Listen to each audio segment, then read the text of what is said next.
Good morning student, how are you बेटा? Next chapter, chapter number 4, chapter number 4 पे हम चल रहे हैं। ठीक है बेटा, चैप्टर नंबर 4, चैप्टर नंबर 4 में से जो क्वेश्चन आएगा 4 नंबर का क्वेश्चन आता है इसके अंदर, 100% 4 नंबर का क्वेश्चन आएगा।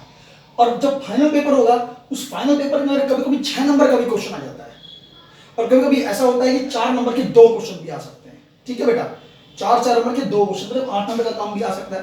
और सबसे बड़ी बात है कि केवल एक ही एक्सरसाइज है, कुल मिला के 25-26 क्वेश्चन है, और सबसे बड़ी बात है कि आसान बहुत है। ठीक है, तो सब बच्चे ध्यान देंगे तो इस प्रॉब्लम को समझ पाएंगे।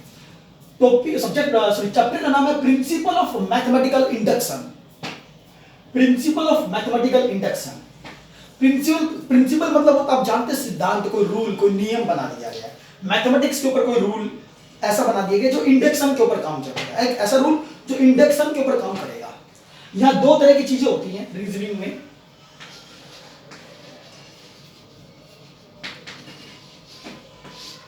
रीजनिंग में 2 तरह की चीजें होती हैं, एक होता है इंडक्शन, एक होता है डिडक्शन। डिडक्शन एक होता है इंडक्शन। और हमारे टॉपिक का नाम है प्रिंसिपल ऑफ मैथमेटिकल इंडक्शन। ठीक है, अब इंडक्शन और डिडक्शन में फर्क क्या है? डिडक्शन क्या होता है? डिडक्शन में एक जनरल केस होता है। जनरल केस से हम किसी पर्टिकुलर केस पर चलते हैं, पर्टिकुलर। ठीक है, जनरल केस से पर्टिकुलर केस पे चलते हैं। इंडक्शन के अंदर पर्टिकुलर केस से जनरल केस बनाए जाते हैं। ठीक है, हम डिडक्शन के बारे में कोई बातचीत नहीं करेंगे, हमारा मेन है इंडक्शन के ऊपर काम करना। इंडक्शन कहता है कि आपके पास कोई पर्टिकुलर केस है, आप उस पर्टिकुलर केस से कोई जनरल केस बनाएंगे। जैसे कि मैं आपके सामने एक एग्जांपल देता हूं। मैंने एक नंबर देखा 84। ठीक है, मैंने कहा ये नंबर 84 है, अगर मैं इसको 2 से डिवाइड करता हूं तो ये पूरा डिवाइड हो जाता है। मैंने एक पर्टिकुलर एक एग्जांपल लिया, 2 से डिवाइड किया 42, रिमाइंडर जी। तो मुझे एक एक्सपीरियंस हुआ।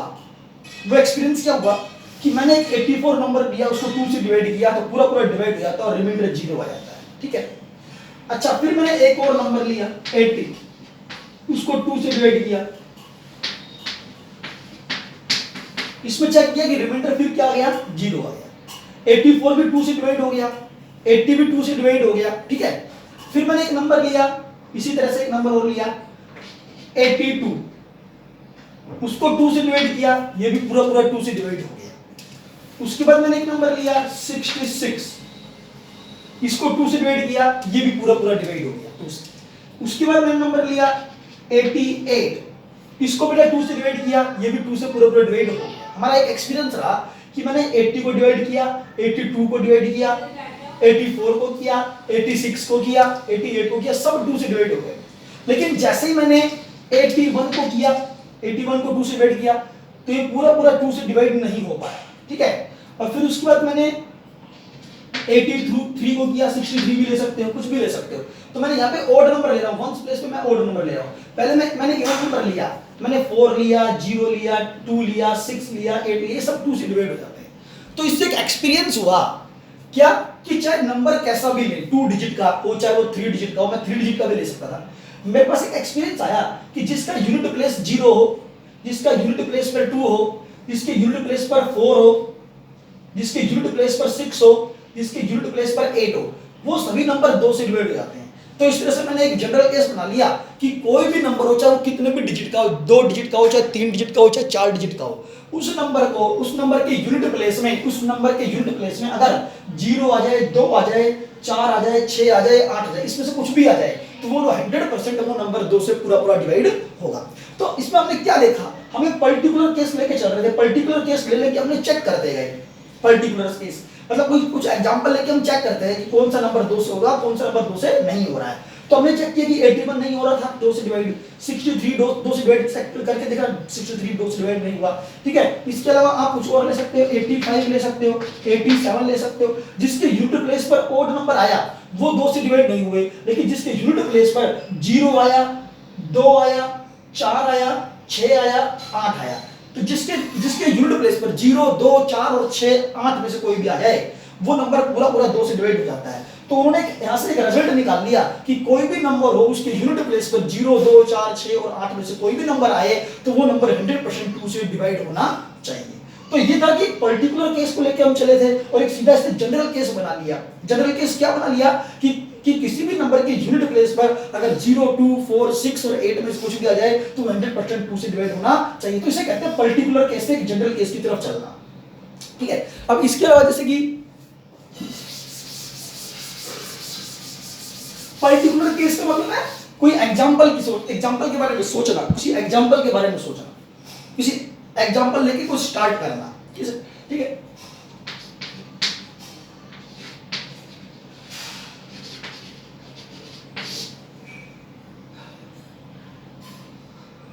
हम बात कर रहे हैं पर्टिकुलर केस से। जिस तरह से मैंने आपको एक एग्जांपल बता दिया, एक मैथमेटिशियन ने कहा कि every even number can be express sum of 2 prime number.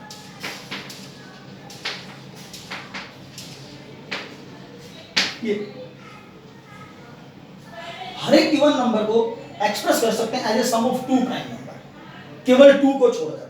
जितने भी इवन नंबर, कोई भी इवन नंबर ले लो जो आपको लेना है, लेकिन 2 को छोड़कर, ग्रेटर देन 2 होना चाहिए। लेकिन तो जैसे कि मैंने 4 ले लिया, 6 8 10 12, 2 को लिख सकता हूं 2 + 2, 6 को 3 + 2, 8 को 3 + 5, 10 को 5 + 5, 12 को 7 + 5, 14 को 7 + 7, 16 को 11 + 5 और 18 को 11 + 7, 20 को 20 क्या लिख सकते हैं 17 + 3।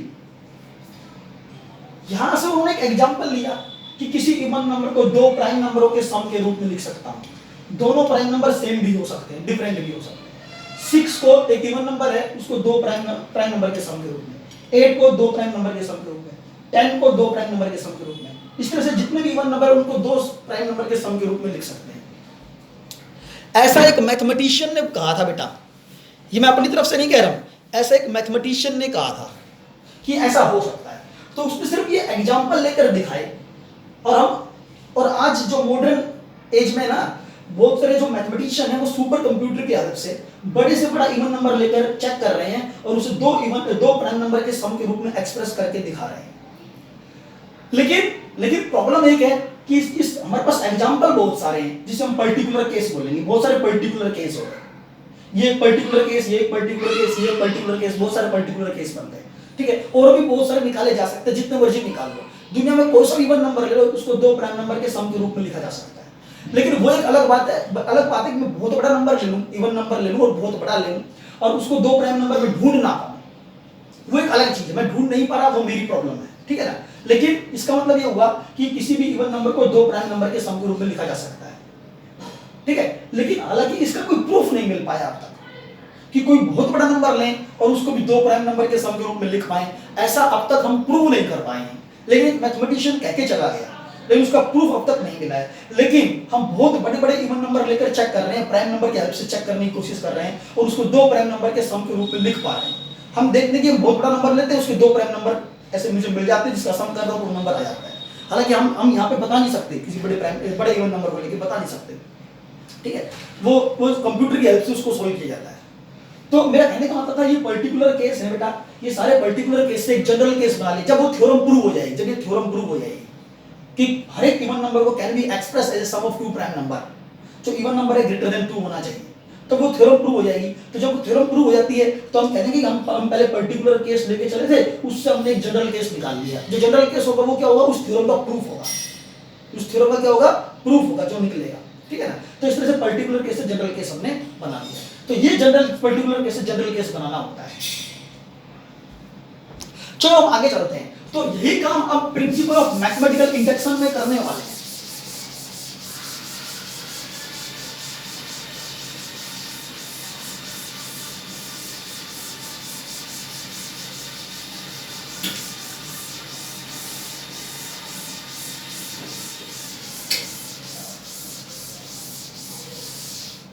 अच्छा ये चले आगे,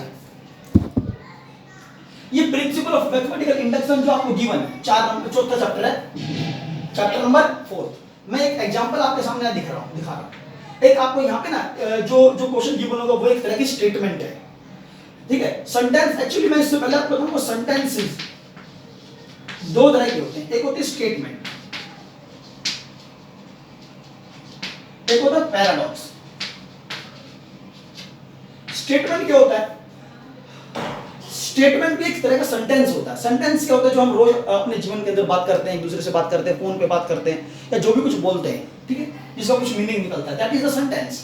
वो सेंटेंस, लेकिन सेंटेंस यहाँ मैथमेटिकली दो तरह से एक्सप्रेस किए गए, एक स्टेटमेंट होता है, दूसरा पैराडॉक्स होता है। स्टेटमेंट वो होता है जो 100% सच होना चाहिए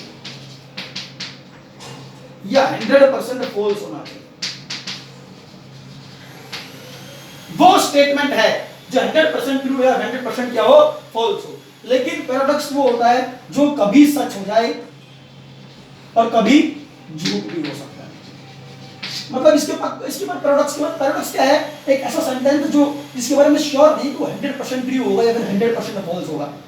वो किसी केस में ट्रू हो सकता है, किसी केस में फॉल्स हो सकता है, दैट इज कॉल्ड पैराडॉक्स। जैसे कि स्टेटमेंट कैसे, मुझे पता है मैथमेटिक्स के अंदर 2 + 2 = 4 होता है, मुझे पता है ये 100% ट्रू है, तो दैट इज द स्टेटमेंट, ये स्टेटमेंट है। अगर मैं कहता हूं 2 + 2 = 5, मुझे पता है 2 + 2 = 5 नहीं होता, तो ये 100% फॉल्स रिजल्ट है, 100% फॉल्स है। कभी-कभी ऐसा हो सकता है कि 2 + 2 = कभी-कभी हम 4 लिख देते हो और कभी-कभी हम 5 लिख देते हो, ऐसा तो पॉसिबल नहीं। तो मुझे पता है 100% ये 4 ही होता है, 5 तो कभी होता ही नहीं, ठीक है ना।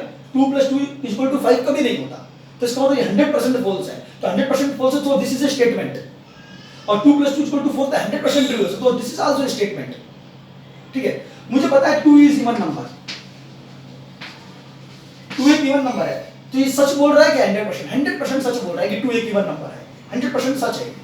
चाहे कोई सा भी क्वेश्चन कर रहे हो, वहां पे 2 कहीं पर भी 2 आ जाए, वो इवन ही रहता है, कभी ऐसा नहीं होता कि ओड बन जाता हो। तो ये 100% ट्रू, 100% ट्रू, तो so this is a statement. तो पैराडॉक्स क्या है? पैराडॉक्स का मतलब क्या है? Please do your homework.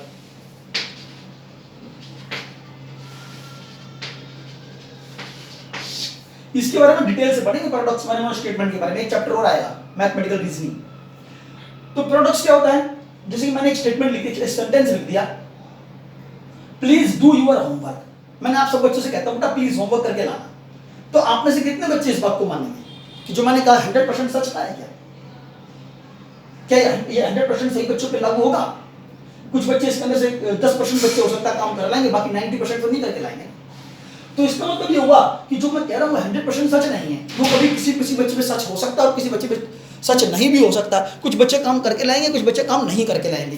तो इसका मतलब ये जो ये सेंटेंस लिखा हुआ है, ये स्टेटमेंट नहीं है, ये कैसा है? पैराडॉक्स है। तो किसी के लिए ये बात ट्रू है, किसी के लिए ये फॉल्स है, ठीक है। मैं सब बच्चों से कहता हूं good morning to all of you, good morning to all of you, मैं लिख दिया good morning to all of you, सही बच्चों को मैंने गुड मॉर्निंग किया है। लेकिन क्या पता कोई बच्चा उस गुड मॉर्निंग को एक्सेप्ट करता है, कोई बच्चा एक्सेप्ट ना करे। किसी का मूड खराब है तो वो नमस्ते नहीं करेगा, गुड मॉर्निंग नहीं करेगा। तो सबके केस में अलग अलग हो सकता है कि कोई बच्चा इस गुड मॉर्निंग को एक्सेप्ट करे, दिल से उस गुड मॉर्निंग उसका रेस्पॉन्स दे, वो भी गुड मॉर्निंग बोले। लेकिन कुछ बच्चे ऐसे हैं जो इसका रेस्पॉन्स सही तरीके से नहीं दे या बोले ही नहीं, ऑर्डर को फॉलो भी नहीं करें। कोई ऑर्डर दे दिया मैंने, जा बेटा एक गिलास पानी लेकर आए, तो कुछ बच्चे हो सकता है कि उस ऑर्डर को माने, कुछ बच्चे हो सकता है उस ऑर्डर को नहीं माने, उनकी मर्जी है। तो इसका मतलब वो 100% ट्रू हो भी सकता है, उस ऑर्डर को माना भी जा सकता है या फिर नहीं भी माना जा सकता। So this is a paradox, तो इसलिए वो पैराडॉक्स कहलाता है। तो ये स्टेटमेंट था, ये पैराडॉक्स थी, ठीक है। अब जो स्टेटमेंट है, मेन बात है स्टेटमेंट, पैराडॉक्स की बात हम यहाँ नहीं करना चाह रहे हैं। तो पैराडॉक्स के अंदर क्या है बेटा, सॉरी स्टेटमेंट में क्या है कि कोई आपको एक्सप्रेशन गिवन है जो कि एक स्टेटमेंट है, ठीक है ना। उस जो स्टेटमेंट गिवन है उसको प्रूव करना है फॉर ऑल नेचुरल नंबर, सभी नेचुरल नंबर के लिए उसको प्रूव करके दिखाना है। जैसे कि एक एग्जांपल मैं आपके सामने दूंगा, मैंने एक स्टेटमेंट ले लिया P ऑफ n बराबर 1 + 2 + 3 प्लस n बराबर n × n + 1 अपॉन 2। कहता है कि 1 + 2 + 3 + लास्ट 10 टर्म्स, which में 3 के बाद 4 5 6 7 8 9 10 11 12 बहुत सारी टर्म्स है बेटा। इस पूरे का सम बराबर है n into में n + 1/2, where n बिलोंग करता है नेचुरल नंबर से। n किससे बिलोंग करता है बेटा? नेचुरल नंबर से बिलोंग करता है। ठीक है जी, ये ध्यान रखना, यहां पर n किससे बिलोंग करता है? Natural number. इस एक्सप्रेशन को नाम दे दिया p of n, that is the statement. ये कोई स्टेटमेंट है, इसमें करना क्या है, लेकिन क्वेश्चन ये है, इसको प्रूव करके दिखाओ। Prove that it is true, ये ट्रू है for all natural number, for all n belong to natural number by PML। Prove that it is true, मतलब जो रिजल्ट लिखते हैं that is true for all natural number के लिए by principle of mathematical induction. किस method से prove करना है इसको? उसका नाम लिखा होगा बाय PMI। PMI का मतलब है प्रिंसिपल ऑफ मैथमेटिकल इंडक्शन से प्रूव करना चाहेंगे। चलो देखते हैं कैसे प्रूव करते हैं, इसका क्या मतलब है, क्या प्रूव करना चाहता हूं। उससे पहले मैं एक बात बताना चाहूंगा, मुझे पता है कि 1 किसके बराबर है? 1। पर्टिकुलर से जनरल केस जो बनाते हैं उसका एक एग्जांपल होते हैं, 1 = 1 है, मुझे पता है। मुझे पता है 1 और 2 का सम कितना आएगा? 3। 1 + 2 + 3 कितना आएगा? 6। 1 + 2 + 3 + 4 कितना आएगा? 10। क्या मैं 1 को ऐसे लिख सकता हूं? 1 × में 1 + 1/2। 3 को लिख सकता हूं 2 × में 2 + 1/2। बेटा 2 से 2 कैंसिल, 2 और 1 3। यहाँ पर 3 × में 3 + 1/2। 2 तो अपॉन में 2 सबके में आ रहा है, प्लस में 1 सभी के साथ आ रहा है, प्लस में 1 सभी के साथ आ रहा है, अपॉन में 2 सभी में आ रहा है। यहाँ पे कितनी टर्म है? 3, तो 3 × में 3 आ गए। यहाँ पे 2 टर्म है तो 2 के साथ 2 आ गए, 2 2 दोनों आ गए। यहाँ पे कितनी टर्म है? 1 है, तो यहाँ पे 1 आ गया। अच्छा 10 को क्या लिख सकता हूँ? 10 को यहाँ पे कितनी टर्म्स है? 4। 4 × में 4 + 1/2। ठीक है, 1 + 2 + 3 + 4 + 5 बराबर 5 × में 5 + 1/2। मैंने चेक किया कि जब एक नंबर है तो इसको मैं ऐसे लिख सकता हूँ, सॉल्व करने पे 1 ही आएगा। 1 + 2 दो टर्मों का सम ले लिया, 3 आता है। 3 को मैं ऐसे एक्सप्रेस कर सकता हूँ, सॉल्व करने पर 3 आएगा। 2 है तो यहाँ पे 2 आ गया, यहाँ पर भी 2 आ गया। यहाँ 3 नंबर है तो यहाँ पर 3 आ गया, यहाँ पर भी 3 आ गया, नीचे 2 ही आएगा, सभी के नीचे 2 आएगा। यहाँ 4 नंबर है तो यहाँ पे 4 आ गया, यहाँ पर भी 4 आ गया, अपन में 2 आ गया। मैंने एक पैटर्न बना लिया, यूं समझो आप। मैंने सोचा कि मैं 1 को ऐसे लिख सकता हूँ, 1 + 2 को ऐसे लिख सकता हूँ, 1 + 2 + 3 को ऐसे लिख सकता हूँ, 1 + 2 + 3 + 4 को मैं ऐसे लिख सकता हूँ, 1 + 2 + 3 + 4 + 5 को मैं ऐसे लिख सकता हूँ। तो मैंने यहां तक लिखा, तो इससे मैं एक एक्सपीरियंस मिल गया मुझे कि मुझे पता मैं इन सबका सम करूंगा कितना आएगा, 5 और 4 9 और 3 12 13 14 15 आएगा। और इसको सोल्व करके चेक कर लो 15 ही आएगा। इस पैटर्न को जो पैटर्न यहाँ बना उसको सॉल्व कर लो 15 आएगा। ये एक खास पैटर्न बना लिया हमने, इन सभी का एक खास पैटर्न बना लिया। 5 टर्म है तो यहाँ 5 आ गया। मान लो 5 टर्म ना होके कितनी हो जाए, 1 + 2 + 3 + 4 प्लस है। इस पैटर्न को देख के मैं कह रहा हूँ कि यहाँ 5 था तो यहाँ 5 आ गया, यहाँ n हो तो, या फिर यहाँ पर 100 आ जाए तो, 1 से लेकर 100 टर्म का सम आ जाए तो यहाँ पे कितना आ जाएगा, 100 × 100 + 1/2 आ जाएगा। ठीक है, इस पैटर्न को देख के मैंने ये पैटर्न लिख दिया। हालांकि ये दोनों सच है या नहीं मुझे नहीं पता, लेकिन मैंने इस पैटर्न को समझा और इससे एक आंसर निकाल दिया। फिर लास्ट में क्या करता हूँ, मैं ऐसा भी लिख सकता हूँ। फिर मैंने एक सीधा एक फार्मूला बना लिया। मैंने सोचा 100 के लिए भी रिजल्ट सच हो तो ये n, अगर यहाँ पे 100 की जगह n टर्म्स आ जाए, n का n क्या है, एक नेचुरल नंबर, n के लिए आप कुछ भी रख दो यहाँ पे, 100 200 1000 10 करोड़ कितना भी रख सकते हैं। तो that is equal to n × में n + 1/2 आ गया। अगर टर्मों की संख्या 100 है, टर्मों की संख्या 100 है तो दैट इज इक्वल टू यहाँ पे 100 आएगा इनटू में 100 + 1/2। अगर टर्मों की संख्या n है तो n × में n + 1/2 आ जाएगा। तो ये फार्मूला मैंने बना दिया, डिस्कवर कर लिया। क्या करा, इस पैटर्न को समझ लिया, इस पैटर्न को समझ के एक रिजल्ट निकाल दिया। तो ये क्या क्यों दिखा रहा हूं, ये मैं एक्चुअली में इसमें ये समझा रहा हूं आपको कि कैसे हम पर्टिकुलर केस से हम एक जनरल केस बना देते हैं। ठीक है, ये पर्टिकुलर केस है,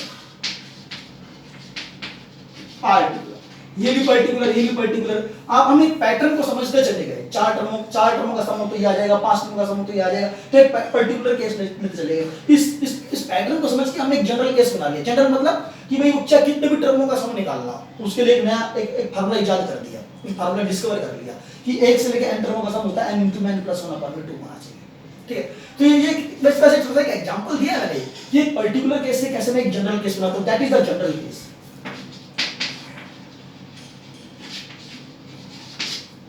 ये कितने भी टर्म, इस जनरल केस क्या कहता है, आप इस जनरल केस की हेल्प से कितने भी टर्मों का सम निकाल सकते हैं। इस जनरल केस का फार्मूला अगर आपको पता है, एन टर्मों का सम का फार्मूला अगर आपको पता है, तो आप कितने भी नेचुरल नंबरों का सम निकाल सकते हैं, फाइनाइट नेचुरल नंबरों का सम निकाल सकते हैं। ठीक है, तो ऐसे हम पर्टिकुलर केस से एक जनरल केस बना सकते हैं। तो अब यहां पर भी यही काम करने वाले हैं हम, जो भी थ्योरम आप प्रूव करेंगे उसमें पर्टिकुलर केस से जनरल केस की तरफ जाएंगे।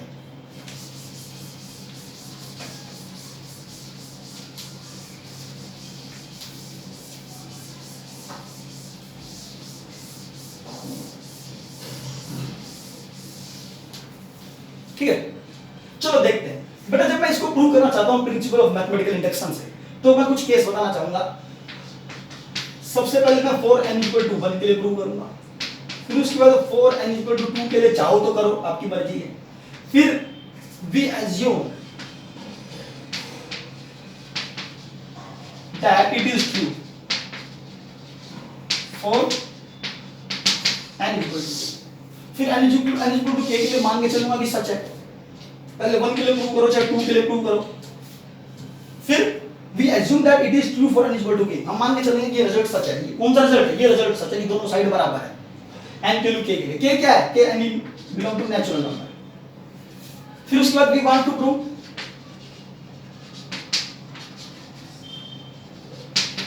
for n = k + 1।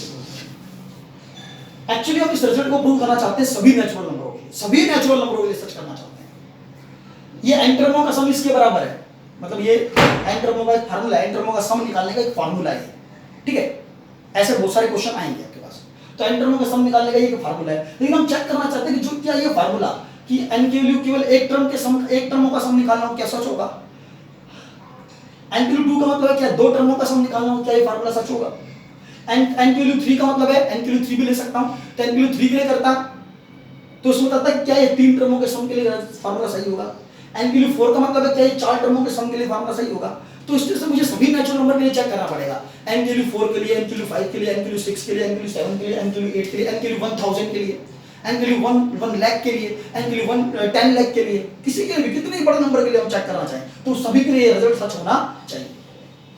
ठीक है, तो उसके लिए हमने एक पैटर्न, एक तरीका बना दिया, एक प्रोसेस है इसके लिए। वो प्रोसेस ये है कि पहले n के लिए 1, क्योंकि हम सभी नेचुरल नंबर के लिए चेक करना चाहते हैं, तो n के लिए 1 के लिए चेक करेंगे, 2 के लिए करना चाहो तो करो।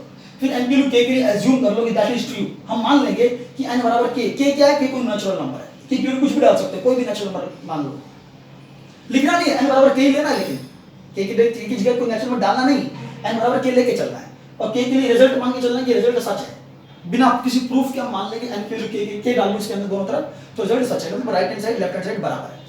फिर उसके बाद हम लास्ट में k के लिए सच मानने के बाद n के लिए k + 1 के लिए इसको प्रूव करके दिखाएंगे। ठीक है, बस ये हमारा मीनिंग रहेगा, सभी क्वेश्चंस में यही रहेगा, इसमें से 4 नंबर का काम आएगा। चलो देखते हैं।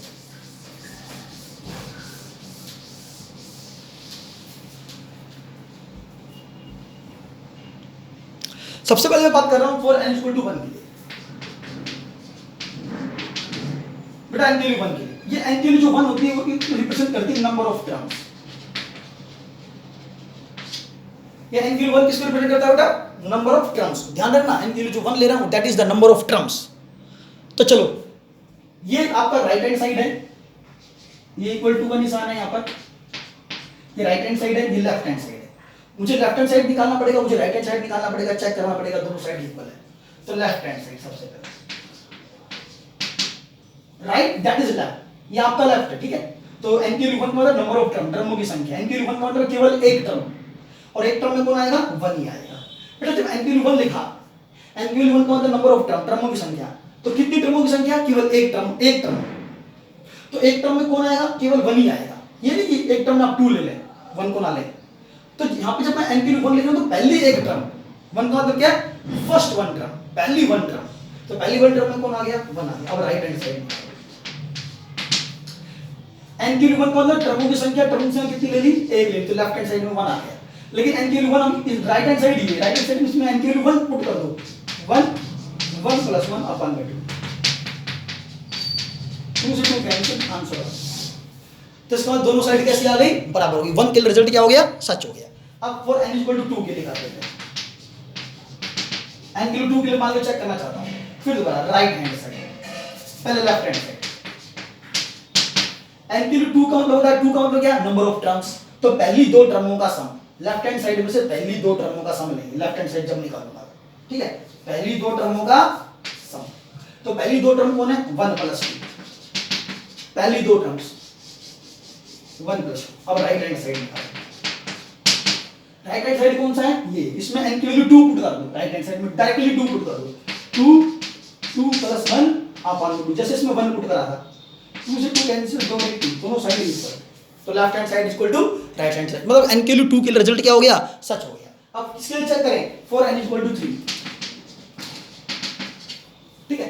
ये मैं आपको करके दिखा रहा हूं कि 1 के लिए भी सच कैसे हुआ, 2 के लिए कैसे हुआ, 3 के लिए कैसे हुआ, हम 4 के लिए, 5 के लिए, 6 के लिए, सभी के लिए निकाल सकते हैं। तो n के लिए 3 के लिए चेक करते हैं, लेफ्ट हैंड साइड बराबर लेफ्ट हैंड साइड, ये राइट हैंड, ये लेफ्ट हैंड। n के लिए 3 का मतलब है sum of first 3 terms, sum of first 3 terms, value 3 term ले लेते हैं, 1 2 3, 3 2 5 और 1 6, right hand side, right hand side आपका ये, इसमें n की जगह 3 पुट कर दो, उसमें n की वैल्यू 3 पुट कर देंगे, 3 इनटू में 3 प्लस 1 अपॉन 2, ठीक है, तो जाएगा 3 इनटू में 4 अपॉन में 2, ठीक है, 2 से 4 कैंसिल, 3 2 जा 6, तो दोनों वैल्यू क्या आ गई, फिर दोबारा बराबर आ गई। तो मैंने n के लिए 1 के लिए कर दिया, 2 के लिए कर दिया, ठीक है, n के लिए 3 के लिए कर दिया, अब n के लिए 4 के लिए बच गया। मान लो मैं n के लिए 4 के लिए भी करना चाहता हूं, मैं मिटा रहा हूं उसे, ठीक है,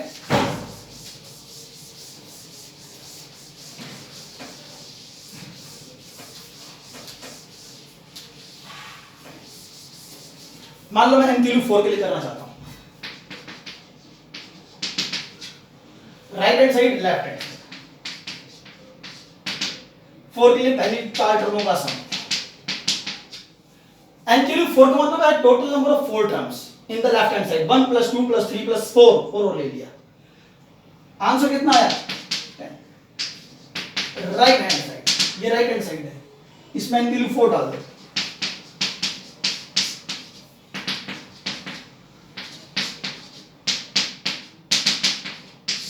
कितना आ गया, दोनों साइड इक्वल, तो लेफ्ट हैंड साइड किसके बराबर आ गया, राइट हैंड साइड के बराबर आ गया। लेकिन मैंने n के लिए किसके लिए चेक किया, 4 के लिए, तो बेटा ऐसे में n के लिए 5 के लिए भी कर सकता हूं, फिर आप कहोगे n के लिए 6 के लिए करो, तो मैं n के लिए 6 के लिए कर दूंगा, फिर n के लिए 7 के लिए भी कर सकते हैं, n के लिए 8 के लिए कर सकते हैं। लेकिन एक प्रॉब्लम है कि जैसे जैसे मैं आगे बढ़ता जाऊंगा ना, तो और प्रॉब्लम आती रहेगी, जैसे कि मैं आपके सामने चेक करता हूँ,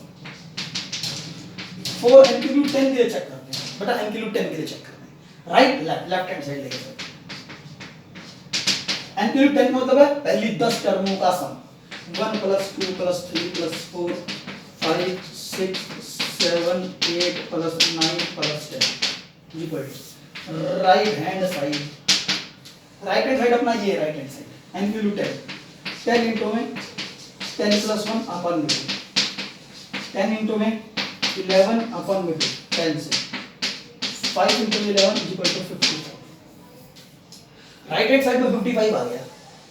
n के लिए 10 के लिए जब राइट लेफ्ट हैंड साइड निकाल रहे हैं, लेफ्ट हैंड साइड जब निकाल रहे हैं, तो लेफ्ट हैंड साइड में 10 टर्मों का सम निकाल रहा हूं, तो एक चीज बताओ आप मुझे, क्या इसको जोड़ना कोई आसान बात थोड़ी, n के लिए 10 के लिए हो सकता है आप किसी तरह से इसको जोड़ पाए, जोड़ देंगे तो इसका आंसर 100% ये तो श्योर है कि 55 ही आएगा, ठीक है। लेकिन अभी तो मेरे को ये पता है कि 55 आएगा, इसलिए मैं 55 लिख दिया।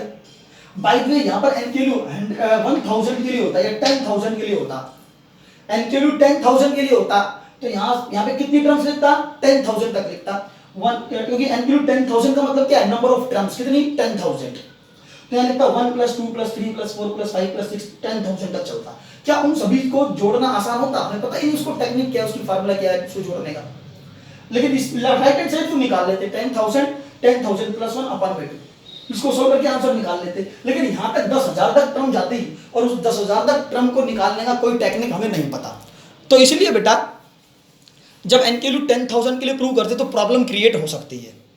तो उस केस में प्रॉब्लम क्रिएट क्या हो सकती है कि अगर 10,000 के लिए चेक कर रहा हूँ तो 10,000 तक नंबर यहाँ लिखे हुए हैं, 1 2 3 4 5 6 10,000 तक, और उसको जोड़ना तो पॉसिबल नहीं है, उसको जोड़ के देखना पॉसिबल नहीं है। हाँ कोई फार्मूला याद कर रखा है, जैसे आपने ये इसका ही फार्मूला है, लेकिन हमें इसको यूज नहीं करना ना, हमें तो दोनों साइड बराबर दिखानी है, ठीक है। तो वहां पर जब वैल्यू बहुत ज्यादा बड़ी आ जाए तो ये केस फेल हो जाएगा। तो इसके लिए फिर जब तो क्या करें कि हम 10,000 के लिए भी सर्च करते हैं, इस रिजल्ट को 10,000 के लिए दिखाना है कि दोनों साइड बराबर है, इसको 10 लाख के लिए भी दिखाना है कि दोनों साइड बराबर है। तो उसके लिए उन्होंने एक मेथड बता रखा है, वो क्या है, n बराबर k के लिए एज्यूम करना और n की वैल्यू k+1 के लिए प्रूव करना। वो कैसे होगी वो बाद में डिस्कस करेंगे, बस अभी फिलहाल इतना ही।